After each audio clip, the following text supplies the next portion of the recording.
नमस्कार, जय हिंद दोस्तों। स्वागत है आपका अपने YouTube channel important MCQ by Sandeep में। दोस्तों, आज के इस वीडियो में हम भारतीय संविधान के टॉप 22 क्वेश्चंस लेकर आए हैं। ऐसे क्वेश्चन जो एग्ज़ाम में बार बार पूछे जा रहे हैं, इसलिए इन सभी प्रश्नों को आप अच्छे से रट लो और साथ ही साथ प्रत्येक प्रश्न के साथ बताए गए फैक्ट्स को भी आप अच्छे से जान लो, ताकि उनसे रिलेटेड अगर कोई क्वेश्चन आपकी परीक्षा में आ जाए तो आपसे गलत नहीं होना चाहिए। शुरू करते हैं आज का वीडियो को शुरू करने से पहले एक निवेदन है, अगर आपने अभी तक चैनल को सब्सक्राइब नहीं किया है तो चैनल को जरूर सब्सक्राइब कर लें, क्योंकि ऐसे ही इंपॉर्टेंट वीडियोस का नोटिफिकेशन आपको जरूर मिलना चाहिए। शुरू करते हैं आज का वीडियो। यहाँ पर जो पहला प्रश्न आपके लिए रखा गया है, भारत में महिलाओं के लिए आरक्षण की व्यवस्था कहाँ है? मंत्रिमंडल में, पंचायती राज व्यवस्थाओं में, लोकसभा में या फिर विधानसभा में? तो यहाँ पर ये चीज़ क्लियर कर देना चाहता हूँ कि भारत में महिलाओं के लिए आरक्षण की जो व्यवस्था है वो पंचायती राज संस्थाओं में है, और इसका आरक्षण कितना है? 1/3 यानी 1/3 सीटों को महिलाओं के लिए आरक्षित किया गया है पंचायती राज संस्थाओं में। अब पंचायती राज से रिलेटेड जो भी होता है, उन सभी जितने भी पद होते हैं, चाहे वो चुनाव वाले पद हों चाहे संवैधानिक पद हों, उनमें 1/3 पद महिलाओं के लिए आरक्षित रखे गए हैं। अगला यहाँ पर जो प्रश्न आपके सामने है, किसी राज्य के राज्यपाल के लिए नियुक्ति के लिए कम से कम कितनी उम्र होनी चाहिए? 50, 30, 35 या फिर 45? आपको मालूम है राज्यपाल की नियुक्ति कहाँ होती है? राज्य में होती। प्रत्येक राज्य के लिए एक राज्यपाल नियुक्त किया जाता है, और अगर उसकी योग्यता की बात करें तो वह भारत का नागरिक होना चाहिए और वह 35 वर्ष की आयु पूरी कर चुका हो। तो यहाँ पर कम से कम उम्र कितनी होनी चाहिए? 35 वर्ष। ठीक है, साथ ही साथ वह राज्य विधानसभा का सदस्य चुने जाने के योग्य भी होना चाहिए। आगे बढ़ते हैं। नेक्स्ट क्वेश्चन क्या है? यहाँ पर ये विकल्प दे रखे हैं आपके सामने, सूची 1 और सूची 2। अभी इनको मिलाना है। अब मिलाने का क्वेश्चन तो बनता है, लेकिन यहाँ पर हम यही सीधा मिला लेते तो हमारे पास क्लियर एक विजन आ जाएगा कि भारतीय संघ में कौन उसको रूल करता है, राज्य को कौन रूल करता है, नगर निगम को कौन रूल करता है और ग्राम पंचायत को कौन रूल करता है। तो यहाँ पर अगर भारतीय संघ की बात करें तो भारतीय संघ का जो रूलर है, या कह सकते हैं उसका एक मुखिया है, वो है प्रधानमंत्री। राज्य की बात करें तो ये राज्यपाल के साथ कनेक्ट होगा। नगर निगम की बात करें तो ये मेयर के साथ कनेक्ट होगा, और ग्राम पंचायत का जो मुखिया होता है वो सरपंच होता है। तो ये चीज़ आपके क्लियर हो गई होगी। आगे बढ़ते हैं। अगला यहाँ पर जो प्रश्न है आपके सामने, अनुच्छेद 356 का प्रथम प्रयोग। अनुच्छेद 356 का प्रथम प्रयोग कब और कहाँ किया गया, ये आपको बताना है। जम्मू कश्मीर 1956, मध्य प्रदेश 1957, बिहार 1958, केरल 1959। तो आपको मालूम है अनुच्छेद 356 एक आपातकालीन व्यवस्था है जिसका प्रयोग राष्ट्रपति के द्वारा किया जाता है, और इसका प्रयोग सबसे पहले कहाँ और कब किया गया? केरल में 1959 के दौरान किया गया था। अगला यहाँ पर जो प्रश्न है, राष्ट्रीय एकता परिषद की स्थापना कब हुई, ये आपको बताना है। तो राष्ट्रीय एकता परिषद की स्थापना प्रधानमंत्री जवाहरलाल नेहरू द्वारा 1961 में की गई थी, और यहाँ पर जो इसका आंसर होगा वो होगा 1961। आगे बढ़ते हैं नेक्स्ट क्वेश्चन की तरफ। अगला क्वेश्चन है, समता के अधिकार का उल्लेख संविधान के किन अनुच्छेद में मिलता है? तो समता के अधिकार का उल्लेख अनुच्छेद 14 से 18 के बीच में मिलता है। समता का मतलब है समानता का अधिकार। प्रत्येक व्यक्ति को समानता का अधिकार है। किसी भी तरह से, किसी भी आधार पर किसी व्यक्ति के साथ भेदभाव नहीं किया जा सकता। इसके अंतर्गत अनुच्छेद 14 से 18 तक लिखा गया है। यहाँ पर अगर हम बात करें 14, 15, 16, 17, 18, 14 के अंतर्गत ये बताया गया है कि सभी के लिए एक कानून समान होगा। अगर 15 की बात करें तो हम किसी के साथ धर्म, नस्ल, जाति, लिंग या जन्म स्थान के आधार पर भेदभाव नहीं कर सकते। अगर 16 की बात करें तो जितनी भी नौकरियां हैं, सरकारी सेक्टर हैं, उनमें किसी भी तरह का किसी के साथ भेदभाव नहीं किया जाएगा। 17 की बात करें तो इसमें अस्पृश्यता का अंत के बारे में बात कही गई है कि किसी को जाति या धर्म के बिहाफ पर हम किसी के साथ छुआछूत वाला मामला नहीं कर सकते। अनुच्छेद 18 के अंतर्गत ये बताया गया है कि सभी तरह की उपाधियों का अंत कर दिया गया है। जैसे हम पुराने ज़माने में देखते थे, कोई महाराजा की उपाधि लेकर बैठा है, कोई सूबेदार की उपाधि लेकर बैठा है, कोई ऐसे ढेर सारे पद होते थे, तो उन सभी उपाधियों और पदों का अंत कर दिया गया है, जिससे क्या हो, समाज के सभी लोग एक समान यानी समानता का अधिकार यानी समान महसूस करें। अगला यहाँ पर जो प्रश्न है, किस देश में लचीला संविधान लागू है? लचीला संविधान से तात्पर्य यह है कि ऐसा संविधान जिसमें संशोधन करना आसान हो। तो संशोधन करना किसमें आसान है? Option number B, United Kingdom, यानी ब्रिटेन का जो संविधान है वो बहुत ज़्यादा लचीला है, उसमें आसानी से संशोधन किया जा सकता है। ऐसा नहीं है कि ये बाकी के 3 को संशोधन करने में बहुत ज़्यादा दिक्कत होती है। अब यहाँ पर क्या है, जैसे अपने भारत की बात करें, अगर कोई भी कानून है अगर उसमें संशोधन करना है तो 3 जगह से अनुमति लेनी पड़ती है, लोकसभा, राज्यसभा और राष्ट्रपति की अनुमति लेनी पड़ती है। तो ये काफ़ी लंबा प्रोसेस है और काफ़ी टाइम का प्रोसेस है। लेकिन यूके की बात करें यानी ब्रिटेन की बात करें तो यहाँ पर किसी भी संविधान के कानून में अगर चेंजेस करने हैं तो बड़ी आसानी से चेंजेस हो जाते हैं। अगला प्रश्न यहाँ पर है, इनमें से कौन भारत का प्रथम मुख्य न्यायाधीश? हीरालाल जे कानिया, एम पतंजलि शास्त्री, मेहर चंद महाजन, SR दास। तो भारत का जो प्रथम मुख्य न्यायाधीश है वो है हीरालाल जे कानिया। अगला यहाँ पर जो प्रश्न है, इनमें से कौन वर्तमान राष्ट्रीय महिला आयोग की अध्यक्ष है? देखो ये जो क्वेश्चन है ये सन 2018 में यूपी टेट के क्वेश्चन पेपर में आया था।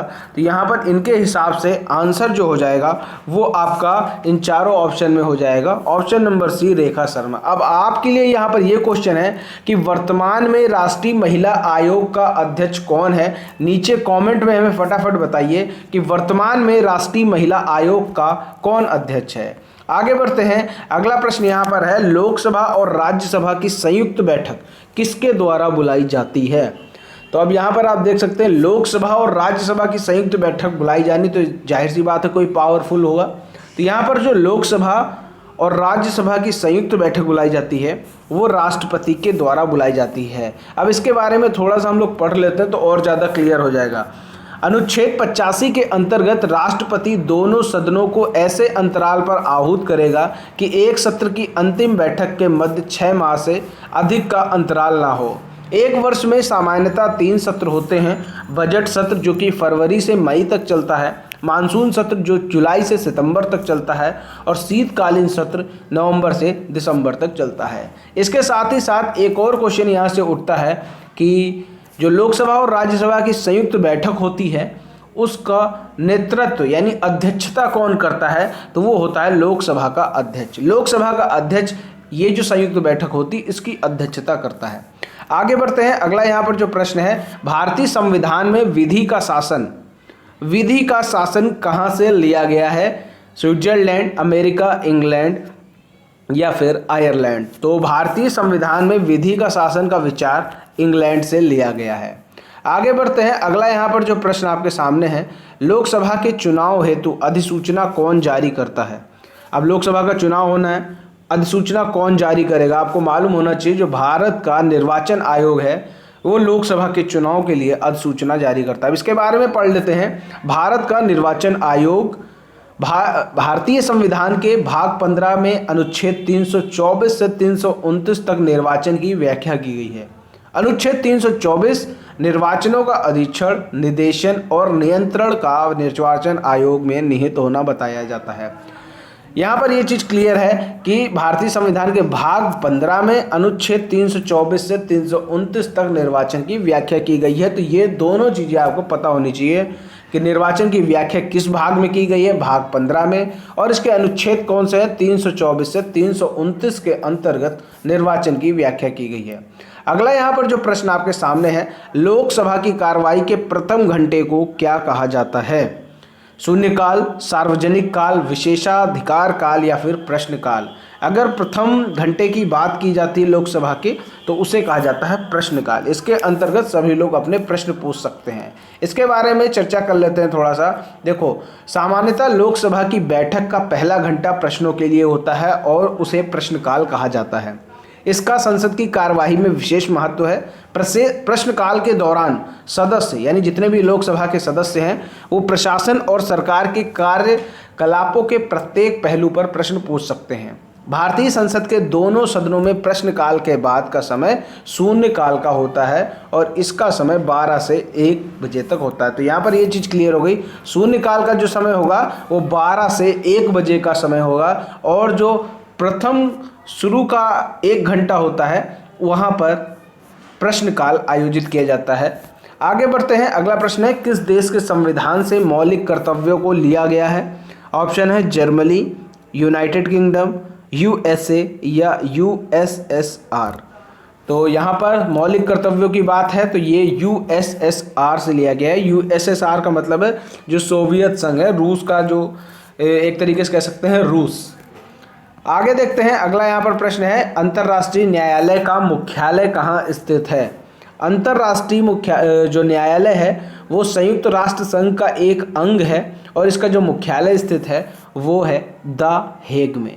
कहाँ है? The Hague, option number be the Hague. इसके बारे में थोड़ा पढ़ लेते हैं। अंतर्राष्ट्रीय न्यायालय संयुक्त राष्ट्र संघ की प्रधान न्यायिक संस्था है जिसकी स्थापना 1945 में संयुक्त राष्ट्र संघ के घोषणा पत्र के द्वारा की गई। इसका मुख्यालय नीदरलैंड के हेग में स्थित है। 1946 में इसने अपना कार्य करना प्रारंभ कर दिया था। आगे देखते हैं, अगला यहाँ पर जो प्रश्न आपके सामने है, संविधान सभा ने राष्ट्रीय गान को कब अपनाया? संविधान सभा ने राष्ट्रीय गान को कब अपनाया? 24 जनवरी 1950 को अपनाया था। इसके बारे में पढ़ लेते थोड़ा। जन गण मन भारत का राष्ट्रगान मूलतः बंगाली में गुरुदेव रविन्द्रनाथ टैगोर द्वारा लिखा गया। इसे सर्वप्रथम वर्ष 1911 में कलकत्ता अधिवेशन में गाया गया था। बहुत बार क्वेश्चन पूछा जा चुका है कि प्रथम बार राष्ट्रगान कहाँ गाया गया, तो कलकत्ता अधिवेशन में गाया गया। कब गाया गया? 1911 में। राष्ट्रगान की अवधि की अगर बात करें तो यह है 52 सेकंड। संविधान सभा में हिंदी भाषा में राष्ट्रगान को 24 जनवरी 1950 को अपनाया गया। तो ये चीज़ आपको क्लियर हो गई होगी। आगे देखते हैं, अगला प्रश्न यहाँ पर क्या है, संयुक्त राष्ट्र सुरक्षा परिषद में कितने स्थायी सदस्य हैं? 3, 4, 5 और 6। तो यहाँ पर ये चीज़ क्लियर कर दूँ, संयुक्त राष्ट्र सुरक्षा परिषद में कुल मिलाकर 5 स्थायी सदस्य हैं। इसके बारे में अगर डिटेल लेना चाहें तो संयुक्त राष्ट्र संघ की सुरक्षा परिषद में 5 सदस्य हैं जो हैं अमेरिका, रूस, फ्रांस, ब्रिटेन और चीन। संयुक्त राष्ट्र संघ की स्थापना 24 अक्टूबर 1945 को ब्रेडन वुड्स सम्मेलन में हुई थी। आगे बढ़ते हैं, अगला यहाँ पर जो प्रश्न है, राज्यसभा में होने वाली सभाओं की अध्यक्षता कौन करता है? अब राज्यसभा में अगर कोई सभा हो रही है तो उसकी अध्यक्षता कौन करेगा? जो राज्यसभा का सभापति होगा। और राज्यसभा का जो सभापति होता है वो भारत देश का उपराष्ट्रपति भी होता है। अब यहाँ पर आपके लिए एक क्वेश्चन है, आपको ये नीचे कॉमेंट में बताना है कि इस समय वर्तमान में भारत का उपराष्ट्रपति यानी राज्यसभा का सभापति कौन है? नीचे बताइए। राज्यसभा का सभापति और उपराष्ट्रपति दोनों सेम पद हैं। आगे देखते हैं, अगला यहाँ पर जो प्रश्न है, भारत की प्रथम महिला आईपीएस अफसर कौन है? सबको मालूम है, किरण बेदी। किरण बेदी की बात करें तो इनका जन्म जो है अमृतसर में हुआ। 1972 में भारत की प्रथम महिला आईपीएस चुनी गई। क्लियर हो गई। कहाँ से बिलोंग करती है? अमृतसर, पंजाब से। और पहली बार आईपीएस ये कब चुनी गई थी? 1972 में। अगला यहाँ पर जो प्रश्न है, नगर निगम द्वारा कौन सा कर लगाया जाता है? चुंगी कर, मनोरंजन कर, गृह कर या फिर उपरोक्त सभी। तो आप लोगों ने ये तो आपको सबको मालूम होगा, नगर निगम द्वारा कौन सा कर लगाया जाता है? गृह कर। हाउस टैक्स, वाटर टैक्स, ये सब कौन कर लगाता है? नगर निगम। आगे देखते हैं, अगला यहाँ पर जो प्रश्न है, संविधान के किस भाग में पंचायती राज व्यवस्था संबंधी प्रावधान दिए गए हैं? तो भाग 9 में पंचायती राज व्यवस्था संबंधी प्रावधान दिए हैं। तो भाग 9 यहाँ पर कौन सा है? Option number B. आगे देख लेते हैं इसके बारे में। संविधान के भाग 3 में मौलिक अधिकारों से संबंधित प्रावधान दिए गए हैं, जबकि भाग 6 में राज्य से संबंधित प्रावधान दिए गए हैं। भाग 4 में राज्य के नीति निर्देशक तत्वों से संबंधित प्रावधान दिए गए हैं और भाग 9 में पंचायती राज व्यवस्था से संबंधित प्रावधान दिए गए हैं। सारे यहाँ पर प्रावधान आपके क्लियर हो गए हैं। आगे देखते हैं, अगला यहाँ पर जो प्रश्न है, 74वें संविधान संशोधन का संबंध किससे है? राष्ट्रपति की शक्तियों से, ग्रामीण स्थानीय स्वशासन से, शहरी स्थानीय स्वशासन से, संसद की शक्तियों से। तो 74वें संविधान संशोधन की अगर बात करें तो ये 1992 में किया गया था और इसका जो संबंध है वो है शहरी स्थानीय स्वशासन से। तो यहाँ पर आपने देखा संविधान के हमने टॉप 22 क्वेश्चन लिए, ऐसे क्वेश्चन जो परीक्षा में बार बार रिपीट हो रहे हैं। अगर आपने इन सभी क्वेश्चन को अच्छे से समझ लिया, इनसे रिलेटेड फैक्ट्स को समझ लिया, तो निश्चित तौर पर कह रहा हूँ कि आपकी आने वाली परीक्षा में संविधान से संबंधित कोई भी क्वेश्चन गलत नहीं होगा। अब यहाँ पर समय है आपसे एक प्रश्न पूछने का, जिसका आंसर आप नीचे कमेंट में बताएंगे। तो आपको ये बताना है, आपके लिए क्वेश्चन ये है कि संसद की लोक लेखा समिति में कुल कितने सदस्य होते हैं? ये आपको नीचे कमेंट में बताना है। यही आपके लिए इस वीडियो का विशेष प्रश्न है। संसद की लोक लेखा समिति में कुल कितने सदस्य होते हैं? नीचे कमेंट में ज़रूर बताएं। उम्मीद करता हूँ ये वीडियो आपको पसंद आया होगा। वीडियो पसंद आया है तो वीडियो को लाइक करें, शेयर करें। चैनल को सब्सक्राइब नहीं किया है तो चैनल को सब्सक्राइब करके घंटे का निशान जरूर दबा लें।